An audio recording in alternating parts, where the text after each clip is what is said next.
The Green Willow. Tomodata, a young samurai, was loyal to his daimyo, the warlord of Noto. He was an excellent soldier, a courteous courtier, and a gifted poet. He had a kind voice and a handsome face. He was noble and delivered eloquent speeches. He was a graceful dancer and excelled in all male sports. He was also rich, generous, and kind, loved by both rich and poor. Now, Tomodata's daimyo, the warlord of Noto, was looking for a man for a mission of trust. He chose Tomodata and summoned him. "Are you loyal?" asked the daimyo. "My lord, you know that," Tomodata replied. "Do you love me unconditionally?" asked the daimyo. "Yes, my good lord," said Tomodata, kneeling before him. "Then deliver a message for me," said the daimyo.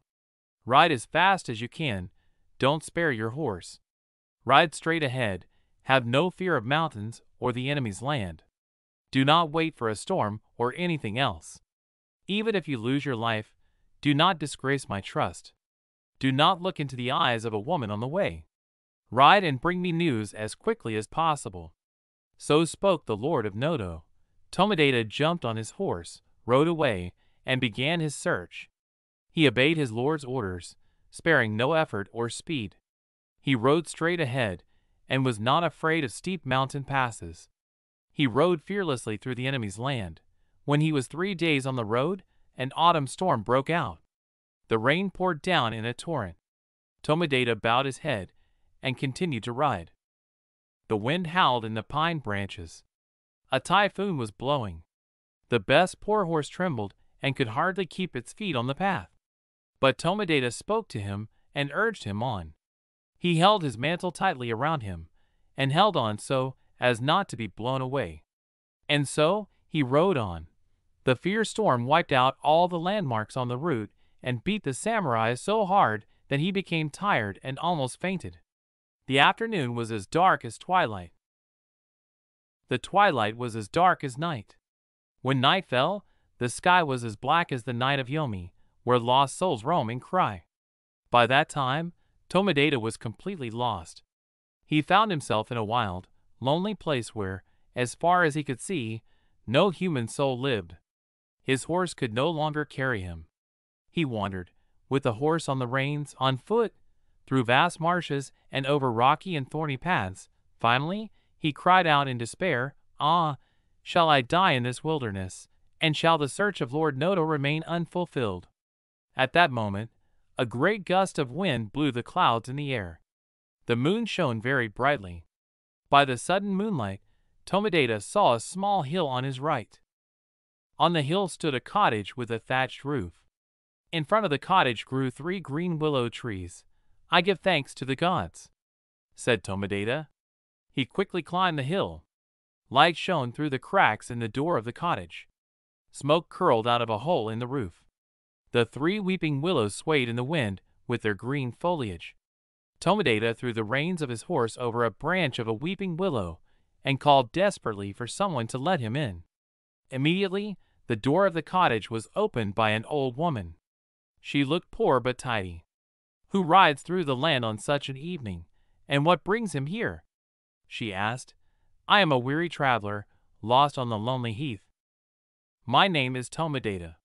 I am a samurai in the service of the Lord of Noto. I am here on his command. Show me hospitality, out of love for the gods. I need food and shelter, for myself and for my horse." As the young man spoke, water streamed from his clothes. He staggered from exhaustion and stretched out his hand to grasp the doorpost. Come in, young lord," cried the old woman with compassion. "Sit by the warm fire. I have not much to offer, but I give it from my heart. As for your horse, I see that you have entrusted him to my daughter. The animal is in good hands with her." Immediately, Tomodata turned around and looked around with a sharp eye. Just behind him, in the dim light, stood a very young girl with a horse's reins slung over her arm. Her clothing fluttered around her, and her long loose hair waved in the wind. The samurai wondered how she had gotten there. Then the old woman pulled him into the cottage and closed the door. The man of the house, a good man, sat by the fire.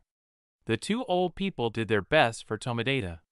They gave him dry clothes, comforted him with hot rice wine, and quickly prepared a good meal for him. Soon, the daughter of the house came in and retreated behind a screen to comb her hair and dress again.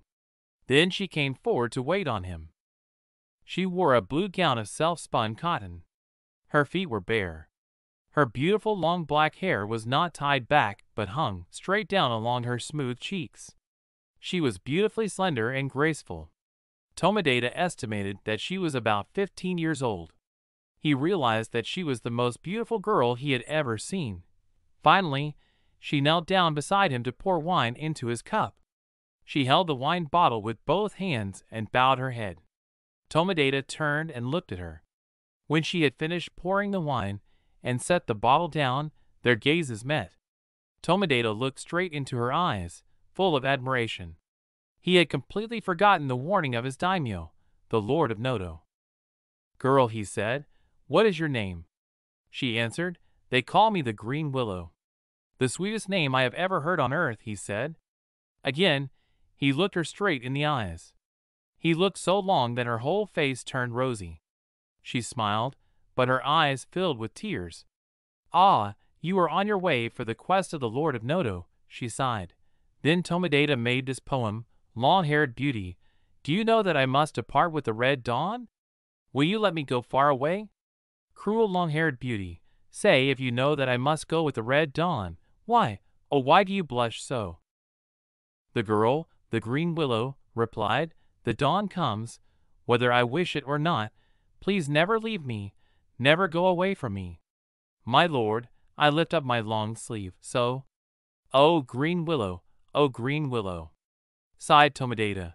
That night he lay by the fire with his eyes wide open, for he could not sleep, despite his weariness. He felt sick with longing for Green Willow. His love for her was so great. But according to the rules of his lord, he should not think of her. He had to fulfill the mission of Lord Noto's quest. That task weighed heavily on his heart. He wanted to maintain his truth and loyalty. At first light of dawn, he rose. He looked at the kind old man who had been his host, and left a purse of gold coins next to him in bed.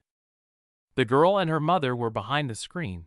Tomodata saddled his horse, mounted, and slowly rode away through the early morning mist. The storm was completely over. It was as calm as in paradise. The green grass and leaves shone with dew. The air was clear, and the path was lined with autumn flowers. But Tomodata was sad. As he rode on, bathed in sunlight, he only sighed, "Ah, green willow, if only I could be with you." And in the afternoon, he still longed, "Ah, green willow, if only I could be with you." That night, he came to a shrine. The place was very holy. Despite everything he had experienced, he slept there from midnight until dawn. When he got up in the morning, he washed himself in a cold stream to refresh himself for the journey. But he was stopped at the threshold of the shrine. There lay Green Willow, bent over on the ground. The slender beauty lay face down, her black hair spread around her. She lifted her hand to grab Tomodata's sleeve. my lord," she said, wailing and sobbing. He took her in his arms without saying a word. Then he put her in front of him on his horse. Together they rode for a long day. They hardly talked along the way, but looked into each other's eyes constantly. They were not bothered by the heat or the cold. They didn't feel the sun or the rain on their skin. They did not think about what was true or what was not true. They forgot their childish piety. They forgot Lord Noto's quest. They forgot their honor, promises, and words. They only knew that their love for each other existed.